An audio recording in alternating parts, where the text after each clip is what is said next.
Student, हम लोग इस वीडियो में ग्रामर के बिल्कुल बेसिक जो कंसेप्ट है उसको पढ़ेंगे। आखिरकार एक सेंटेंस जो होता है उसमें सब्जेक्ट, वर्ब और ऑब्जेक्ट का क्या रोल होता है उसको हम लोग देखेंगे। और ये आपका ग्रामर का बैकबोन है। मतलब अगर आप इसको समझते हैं कि सेंटेंस में सब्जेक्ट का क्या नेचर होता है, वर्ब कैसा होता है, ऑब्जेक्ट क्या होता है, तभी आप आगे के ग्रामर के चैप्टर को अच्छे से समझ पाएंगे। और ये सभी तरह के बोर्ड एग्ज़ाम के लिए इम्पॉर्टेंट है, क्योंकि यहाँ से ही आपका बेसिक है जो कंप्लीट होगा। तो चलिए शुरू करते हैं।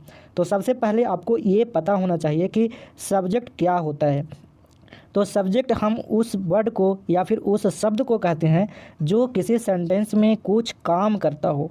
अगर कोई जो शब्द है, कोई भी जो वर्ड है, उस सेंटेंस में कोई भी वर्क करता हो, कोई भी एक्शन करता हो, तो जो एक्शन करेगा ना, उस पर्टिकुलर जो वर्ड होंगे उसे हम सब्जेक्ट कहेंगे। मैं आपको बहुत सारा एग्जाम्पल के माध्यम से बताऊंगा, तो आप लोग ध्यान से देखिए।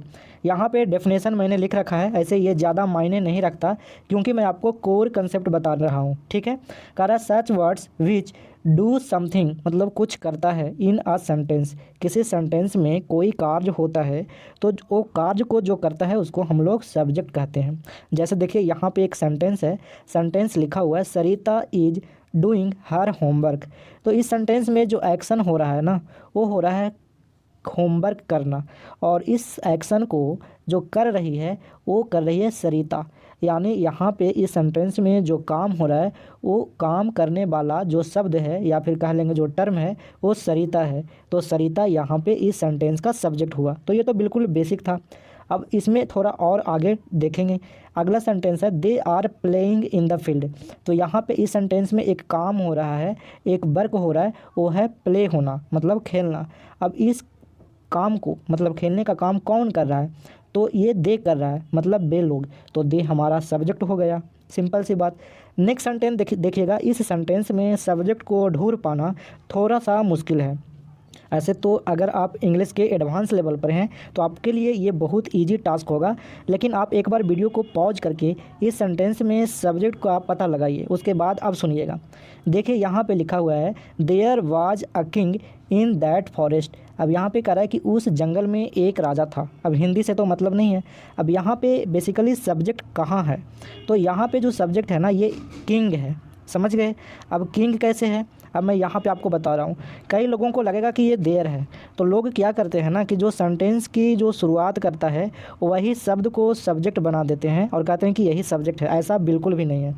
इस सेंटेंस में आप देखिए कि जो काम करता है, तो ऐसे तो यहाँ पे इस सेंटेंस में कोई काम नहीं हो रहा है, फिर भी मैं आपको दूसरे तरीके से समझाता हूँ। जैसे देखिए, जब भी कोई सेंटेंस देयर से स्टार्ट होगा ना, तो उस सेंटेंस का जो सब्जेक्ट होगा वो वर्ब के बाद रखा होता है। इसमें तो वर्ब के पहले था, है ना। देखिए सरिता, और इसमें भी वर्ब के पहले था। लेकिन जब कोई सेंटेंस देयर से स्टार्ट होता है तो उस सेंटेंस का जो सब्जेक्ट होता है वो उस वर्ब के बाद होता है। तो यहाँ पे जो मेन जो सब्जेक्ट है जो किंग है, ठीक है। और ये देयर क्या है, तो देयर एक फॉल्स सब्जेक्ट है, डमी सब्जेक्ट है। ठीक है। अगला देखते हैं। नेक्स्ट सेंटेंस में आप फिर से सब्जेक्ट का पता लगाइए। चलिए, आपने लगा लिया होगा, अब मैं बताता हूँ। लिखा हुआ है go to market and bring some vegetables. अब यहाँ पे आप बताइए। तो मैं आपको जब कोर्स में आगे बहुत सारे कंसेप्ट पढ़ाऊँगा, बहुत सारे चैप्टर पढ़ाऊँगा, तो ये सारे क्लियर होंगे और ज़्यादा। यहाँ पे तो मैं बिल्कुल शॉर्ट में और बेसिक बता रहा हूँ। तो देखिए, ये जो सेंटेंस है ना, go to market and bring some vegetables, ये जो सेंटेंस है ये इम्पेरेटिव सेंटेंस है। तो इम्पेरेटिव सेंटेंस की शुरुआत वर्ब से ही होती है। देखिए, गो से स्टार्ट हो रहा है और V1 से स्टार्ट हो रहा है। यहाँ भी देखिए एंड के बाद वर्ब ही आया है, सब्जेक्ट तो है नहीं। तो अक्सर क्या होता है ना कि इम्परेटिव सेंटेंस में जो सब्जेक्ट होता है वो छिपा होता है, वो हिडन होता है। तो यहाँ पे जो यू है, याद रखिएगा, इम्परेटिव सेंटेंस में सब्जेक्ट हमेशा यू होगा और यू सब्जेक्ट हमेशा हिडन होगा, मतलब छिपा हुआ होगा। तो इस सेंटेंस में सब्जेक्ट जो है यू छिपा हुआ है। अब मैं आपको इसको जस्टिफाइड कर देता हूँ। जैसे आपको बोला जा रहा है, मतलब आपको नहीं, आपको बोला गया, आपको ही बोला जाएगा, है ना। जैसे किसी ने बोला गो टू मार्केट, तो किसको बोलेगा, सामने वालों को ही तो बोलेगा, और सामने में कौन है, आप हो। तो इसी कारण से यहाँ पे जो यू होता है ना, अंडरस्टूड होता है, मतलब पहले से समझा हुआ सब्जेक्ट होता है। जैसे मैं आपको बोला कम हेयर, अरे आपको ही तो बोलेगा या आप लोग को बोलेगा सामने जो होगा, तो वहाँ पे भी यू क्या होगा, छिपा होगा। जैसे मैं बोला वॉक केयरफुली, ध्यान से चलो, तो बताइए किसको बोल रहा है? यू को ही बोल रहा है। सामने वाले को तो बोलेगा ना जो सुन रहा है, और सुनने वाले को सेकंड पर्सन कहते हैं, मतलब यू को। तो हर एक इम्पेरेटिव सेंटेंस में जो सब्जेक्ट होता है यू छिपा होता है, तो इम्पेरेटिव सेंटेंस का सब्जेक्ट यू होता है। अगला सेंटेंस है, इसे ज़रा इसमें पता लगाइए सब्जेक्ट किधर है। चलिए अब मैं बताता हूँ। लिखा हुआ है Sunday morning my father bought some gifts for me. तो अक्सर लोग क्या करते हैं ना कि ऐसे तो ये बहुत बेसिक बात है, ये जो संडे मॉर्निंग है ये दूसरा चीज़ है, ठीक है। ये एडवर्ब ऑफ टाइम है यहाँ पे, तो आगे एडवर्ब में पढ़ेंगे। यहाँ पे तो हम सब्जेक्ट का पता लगा रहे हैं। तो बताइए इस सेंटेंस में काम हो रहा है गिफ्ट खरीदने का। तो मेरे पिताजी ने मेरे लिए कुछ गिफ्ट्स खरीदे। तो जो काम हो रहा है वो बाउट करना है, खरीदना। तो किसने खरीदा, किसने काम किया? तो मेरे पिताजी। तो यहाँ पे जो सब्जेक्ट हो जाएगा माई फादर होगा। तो किसी सेंटेंस के शुरुआत में ही सब्जेक्ट नहीं होता है, बस आपको ये पता लगाना होता है कि उस सेंटेंस में जो एक्शन हो रहा है वो कर कौन रहा है। तो इस सेंटेंस में गिफ्ट खरीदने का काम माई फादर यानी मेरे पिताजी कर रहे थे, तो यहाँ पे सब्जेक्ट हो गया माई फादर। मैं पूरे सेंटेंस का भी एनालिसिस कर सकता हूँ, लेकिन आगे के वीडियो में लंबे लंबे सेंटेंस न्यूज़पेपर में जो सेंटेंसेस होते हैं उतना मैं करके दिखाऊंगा। यहाँ पे तो अभी सब्जेक्ट ही बताया हूँ, इसीलिए उसी पे फोकस कर रहा हूँ। अगला सेंटेंस है one day we saw a camel near by my town. अब यहाँ पे ध्यान दीजिएगा, वन डे ये भी एडवर्ब ऑफ टाइम है, ठीक है। तो एडवर्ब ऑफ टाइम को ध्यान से सुनिएगा, यहाँ पे एक रूल बता रहा हूँ। एडवर्ब ऑफ टाइम को आप सेंटेंस के शुरुआत में या सेंटेंस के लास्ट में भी रख सकते हैं, लेकिन कभी कभी क्या होता है ना कि शुरू में रखिएगा तो सेंटेंस थोड़ा सा सुंदर दिखेगा। तो इस कारण से यहाँ पे वन डे करा एक दिन, we saw a camel near by my town, मैं अपने टाउन के बगल में मतलब पास में एक ऊँट को देखा। तो यहाँ पे काम कौन सा हो रहा है? जो वर्क हो रहा है और देखना हो रहा है। किसने देखा, कौन देख रहा है? तो बी। तो यहाँ पे सब्जेक्ट हो गया बी, WEB। तो आपने यहाँ पे सब्जेक्ट को मोटा मोटी समझ लिया, आगे और डिटेल में देखेंगे, ठीक है।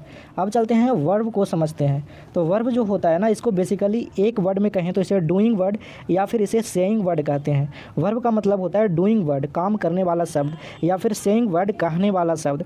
तो यहाँ पे देखिएगा, यहाँ पे मैं छोटा सा एक डेफिनेशन लिखा हूँ, करा सच वर्ड विच टेल्स एक्शन और स्टेट। तो ऐसा शब्द, ध्यान से सुनिएगा, किसी सेंटेंस में ऐसा शब्द जो या तो एक्शन को या स्टेट को बताता हो। एक्शन आप समझ रहे हैं ना, चलना, घूमना, टहलना, नाचना, गाना। हिंदी करिएगा तो ना आएगा अंत में।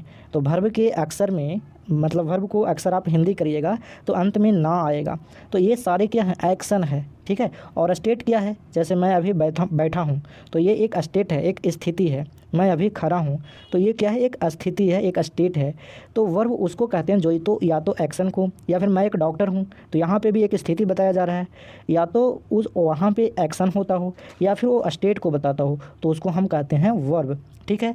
अब एक बात याद रखिएगा, अगर आपको कुछ भी समझ नहीं आता है तो बस आपको इतना समझना है कि वर्ब उसको कहते हैं जिसके फॉर्म्स उपलब्ध हैं, मतलब जिसके फॉर्म होते हैं उसको वर्ब कहते हैं। V1, V2, V3, V4, V5। जैसे किल का अगर देखेंगे तो किल का क्या होता है? V2 किल्ड हो जाता है, और V3 क्या होता है? किल्ड, और V4 क्या होता है? किलिंग, और V5 क्या होता है? किल्स। समझ गए? तो ये सारे जो फॉर्म होते हैं उसी को वर्ब कहते हैं। मेन वर्ब वही होता है जिनके फॉर्म मौजूद हैं। समझ गए? अब आगे चलते हैं, इसको देखते हैं, वर्ब को पहचानते हैं। तो पहला सेंटेंस में देखिएगा लिखा हुआ है सरिता इज डूइंग हर होमवर्क। तो मैंने आपको अभी समझाया था, तो यहाँ पे एक एक्शन हो रहा है डूइंग। तो ये देखिएगा, ये वर्ब की चौथी फॉर्म है, या कह सकते हैं वर्ब की ING फॉर्म है। तो यहाँ पे इसके फॉर्म उपलब्ध हैं, तो ये डूइंग जो है एक वर्ब है, ठीक है।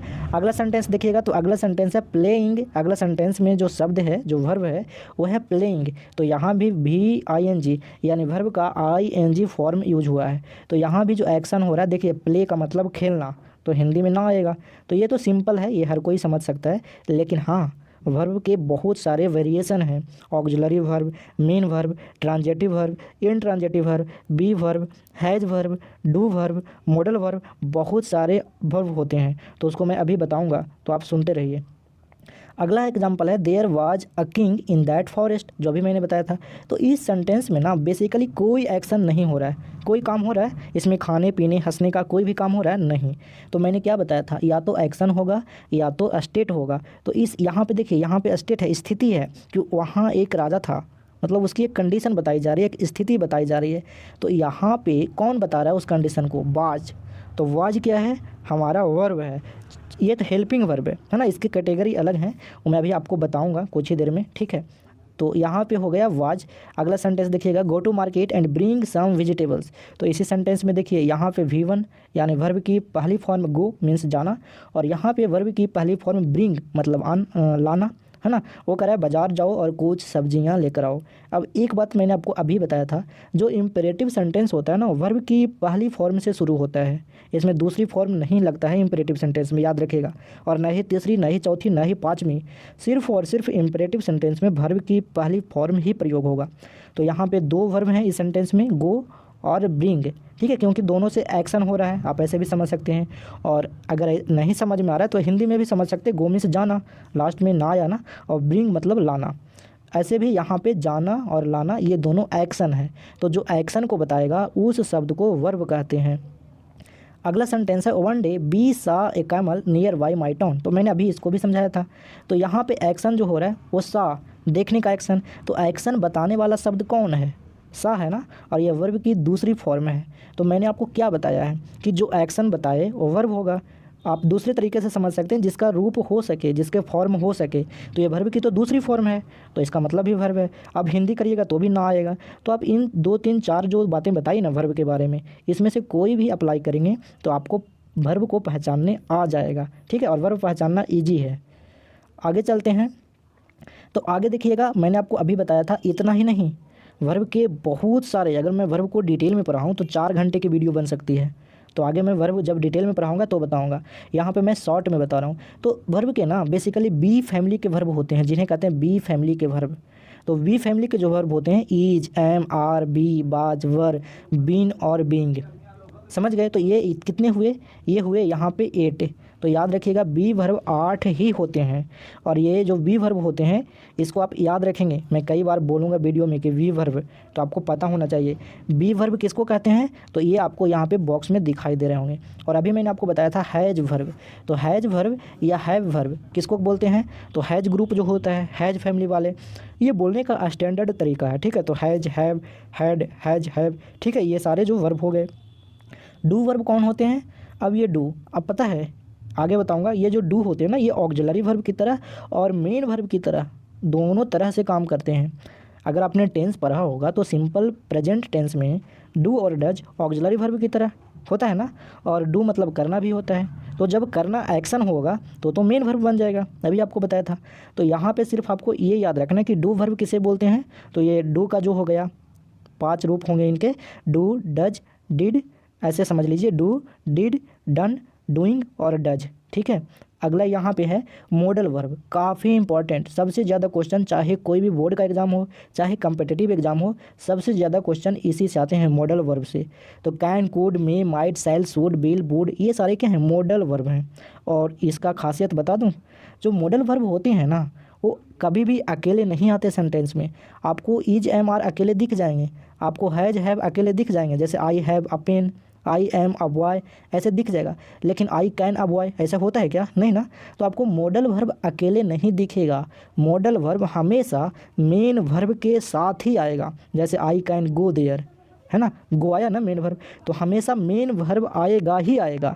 तो डिटेल में मॉडल वर्ब में पढ़ेंगे, ऐसे मैं वीडियो बना रखा हूँ, उसे आप देख सकते हैं। कंप्लीट ग्रामर पढ़ा रखा हूँ बोर्ड एग्जाम के लिए, लेकिन इस बार मैंने सोचा है कि पहले बेसिक पढ़ाऊँगा, मतलब 0 से लेकर हाई लेवल तक इस बार पढ़ेंगे। तो अगर आपको अच्छा लग रहा है तो चैनल को सब्सक्राइब करके बेल आइकन दबा दीजिए और दोस्तों के पास शेयर कर दीजिए, ताकि मुझे लगे कि हाँ ऐसे वीडियो की ज़रूरत है। अगला देखेंगे ऑब्जेक्ट। ऑब्जेक्ट को कैसे पहचानेंगे? तो ऑब्जेक्ट क्या होता है? एक पर्सन होता है या फिर एक थिंग होता है। ध्यान से सुनिएगा, ऑब्जेक्ट चाहे तो लिविंग होगा या नॉन लिविंग होगा। कहने का सीधा मतलब कि ऑब्जेक्ट चाहे तो कोई पर्सन होगा या कोई थिंग होगा that is affected by action. मतलब ऑब्जेक्ट एक पर्सन या थिंग होगा जो किसी एक्शन से अफेक्टेड होगा, मतलब कि सब्जेक्ट के द्वारा जो एक्शन किया जाएगा ना, उस एक्शन का प्रभाव, उस एक्शन का जो रिएक्शन होगा वो ऑब्जेक्ट पे दिखाई देगा, ऑब्जेक्ट पे उसका रिजल्ट पड़ेगा, किसका? एक्शन का। और एक्शन कौन करेगा? सब्जेक्ट करेगा। तो फिर से एक बार सुन लीजिए, ऑब्जेक्ट उसको कहते हैं जिस पर सब्जेक्ट द्वारा किया गया कार्य का रिजल्ट यानी उसका इफेक्ट पड़ता है। चलिए डिटेल में देखते हैं। अगर आपको ऑब्जेक्ट ना भी समझ आता हो ना, तो बिल्कुल आप उस क्वेश्चन में व्हाट या हुम या फिर हिंदी में कहें तो क्या और किसे करके क्वेश्चन करिएगा, तब आपको जो जवाब मिलेगा वो ऑब्जेक्ट होगा। अगर जवाब नहीं मिलेगा तो ऑब्जेक्ट नहीं होगा। और ध्यान से सुनिएगा, किसी सेंटेंस में बिना ऑब्जेक्ट का सेंटेंस हो सकता है, लेकिन बिना सब्जेक्ट और वर्ब का सेंटेंस नहीं हो सकता। समझ में आया क्या? बिना ऑब्जेक्ट का सेंटेंस हो सकता है, लेकिन बिना सब्जेक्ट और वर्ब का सेंटेंस नहीं हो सकता। समझ गए? तो ऑब्जेक्ट होना ज़रूरी नहीं है सेंटेंस में। तो आपको क्या करना है, व्हाट या हुम लगाकर प्रश्न करना है, या फिर क्या या किसे लगाकर वर्ब के साथ लगाएंगे। आपको क्वेश्चन पूछना है, अगर जवाब आया तो जो जवाब आएगा वो ऑब्जेक्ट होगा। अगर जवाब नहीं आया तो उस सेंटेंस में कोई ऑब्जेक्ट नहीं होगा। चलिए इसको देखते हैं। तो पहला यहाँ पे क्वेश्चन है, मतलब पहला सेंटेंस है, सरिता इज डूइंग हर होमवर्क। मैं बार बार वही सेंटेंस से समझा रहा हूँ। तो यहाँ पे क्वेश्चन करिए, व्हाट डूइंग, या फिर कहते क्या करती है, तो होमवर्क करती है। जवाब मिला ना, तो यहाँ पे ऑब्जेक्ट कौन हो गया, होमवर्क हो गया। और ये हर तो क्या है, हर एडजेक्टिव है, इसको पढ़ेंगे एडजेक्टिव में। ठीक है, तो फिर से एक बार बता दूँ, पूछेगा व्हाट डूइंग, ऐसे तो ऐसे नहीं पूछा जाता, व्हाट डज होगा, लेकिन आपको समझाने के लिए क्या करती है, तो यहाँ पे आंसर आएगा होमवर्क। तो आंसर हो जाएगा होमवर्क और ये ऑब्जेक्ट बन जाएगा, मतलब ऑब्जेक्ट पता लगा आपको। दूसरा सेंटेंस देखिएगा, they are playing in the field. अब यहाँ पे क्वेश्चन आप करिए, तो क्या खेलता है, पता चल रहा है? इस सेंटेंस का जवाब आ रहा है नहीं। किसे खेलता है, जवाब आ रहा है नहीं। तो इस सेंटेंस में ध्यान से सुनेंगे, इस सेंटेंस में ऑब्जेक्ट नहीं है। फिर से बोल रहा हूँ, इस सेंटेंस में ऑब्जेक्ट नहीं है। अगर होता ना they are playing cricket in the field, तो पूछते क्या खेलता है, तो क्रिकेट, तो आंसर तो ऑब्जेक्ट हो जाता है क्रिकेट। तो अब कुछ लोग कहेंगे सर इन द फील्ड ये ऑब्जेक्ट है ना सर, फील्ड। तो ध्यान से सुनेंगे, फिर से बता रहा हूँ, जब, इसलिए तो मैंने आपको सबसे हल्का उपाय बता दिया, इजी उपाय, कि क्या या किसे करके प्रश्न पूछेंगे, तो जवाब नहीं आया तो ऑब्जेक्ट नहीं है। अब मैं आपको बताता हूँ इन द फील्ड का क्या कारण है। तो इन एक प्रीपोजिशन है, प्रीपोजिशन में डिटेल से पढ़ेंगे, और ये प्रीपोजिशन का ऑब्जेक्ट है, इसीलिए इसको बोलते हैं प्रीपोजिशनल ऑब्जेक्ट। समझ गए? ये वर्ब का ऑब्जेक्ट नहीं है। अच्छा आगे पढ़ेंगे, वर्ब के दो टाइप होते हैं, एक ट्रांजेटिव वर्ब, एक इनट्रांजेटिव वर्ब। तो ट्रांजेटिव वर्ब ऐसे वर्ब होते हैं जिनके ऑब्जेक्ट होते हैं। तो पहला सेंटेंस में डू जो था ना, तो इसके ऑब्जेक्ट थे, तो ये ट्रांजेटिव वर्ब। और दूसरा सेंटेंस में प्लेइंग का तो ऑब्जेक्ट हो सकता है, और ये ट्रांजेटिव वर्ब है, लेकिन इन सेंटेंस में ऑब्जेक्ट नहीं है। तो यहाँ पे तो ये ट्रांजेटिव वर्ब है प्ले, ठीक है, लेकिन यहाँ पे ऑब्जेक्ट नहीं है। ठीक है, इस सेंटेंस में तो समझ गए होंगे। आगे चलते हैं। कहने का मतलब हुआ ना कि ट्रांजेटिव वर्ब वो वर्ब होते हैं जिनका ऑब्जेक्ट हो सकता है या नहीं भी, मतलब बिना ऑब्जेक्ट के भी सेंटेंस वो बना लेगा, लेकिन इन ट्रांजेटिव वर्ब के बाद ऑब्जेक्ट आ ही नहीं सकता। समझ गए? अगला देखिएगा, देयर वाज ए किंग। तो इसमें तो मेन वर्ब है ही नहीं, तो इसमें क्या पूछिएगा, मेन वर्ब से ही प्रश्न होता है, तो इसमें तो ऑब्जेक्ट इसमें भी नहीं है। अगला सेंटेंस देखेंगे, अब कहिएगा ये क्या है सर, इन दैट फॉरेस्ट। तो ये फिर से इन का ऑब्जेक्ट है, इन का फॉरेस्ट ऑब्जेक्ट है, तो यहाँ पे होगा प्रीपोजिशनल ऑब्जेक्ट, वर्ब का नहीं है। आगे देखेंगे, गो टू मार्केट। अब यहाँ पे मार्केट ऑब्जेक्ट नहीं है। आप पूछिए क्या जाता है या फिर किसे जाता है, जवाब मिला नहीं, तो ये टू का ऑब्जेक्ट है मार्केट। समझ में आया? उसी तरीके से देखिएगा, ब्रिंग, ब्रिंग का मतलब क्या होता है, लाना। तो यहाँ पे ऑब्जेक्ट है, ब्रिंग सम वेजिटेबल्स। तो ब्रिंग का ऑब्जेक्ट क्या है, वेजिटेबल्स। पूछिए क्या लाता है, व्हाट ब्रिंग, तो आंसर आ गया ना, वेजिटेबल्स। तो जब भी क्या या किसे का आंसर दे वो ऑब्जेक्ट होगा। और एक बात बता दूं, इजी तरीका एक और, ये तो इजी तरीका ही है। देखिए ये जो वर्ब है ना ब्रिंग, तो ब्रिंग के तुरंत बाद जो नाउन आएगा ना वो वही ऑब्जेक्ट होगा। अगर प्रीपोजिशन के बाद आएगा तो नहीं होगा। जैसे यहाँ पे गो के बाद पहले टू आ गया, प्रीपोजिशन आ गया, उसके बाद मार्केट आया, तो ये मार्केट ऑब्जेक्ट नहीं होगा वर्ब का, ये टू का ऑब्जेक्ट है। लेकिन यहाँ पे ब्रिंग एक वर्ब है, तो इसके तुरंत बाद वेजिटेबल्स नाउन आ गया, तो ये ऑब्जेक्ट होगा। ठीक है, अगला सेंटेंस देखते हैं। लिखा हुआ, my father bought some gifts for me. तो यहाँ पे वर्ब पहले पता लगाइए, तो बाउट हो गया। तो क्वेश्चन करिए, व्हाट बाउट, क्या खरीदा, तो आंसर मिला ना, गिफ्ट खरीदा, तो आंसर मिल गया, तो ऑब्जेक्ट है गिफ्ट। समझ में आया? चलिए आगे चलते हैं, ज़्यादा अब नहीं समझाऊंगा एक ही बात को। अब यहाँ पे कह रहा है, बी सा a camel near by my town. तो अब क्वेश्चन करिए, व्हाट सी या व्हाट सा, क्या देखा, तो आंसर आ गया ना कैमल, तो हो गया ऑब्जेक्ट। आंसर आ जाएगा वही ऑब्जेक्ट होगा। समझ में आया? चलिए, तो ऑब्जेक्ट भी आपने अच्छे समझ लिया। अगर आपको और पीडीएफ लेना है तो बेल गुरुकुल टेलीग्राम चैनल को ज्वाइन कर लीजिएगा। इस वीडियो के डिस्क्रिप्शन में लिंक है, यहाँ ज्वाइन करने पे आपको बहुत सारे फ्री पीडीएफ मिलते हैं। तो आज तक इतना ही, थैंक्स।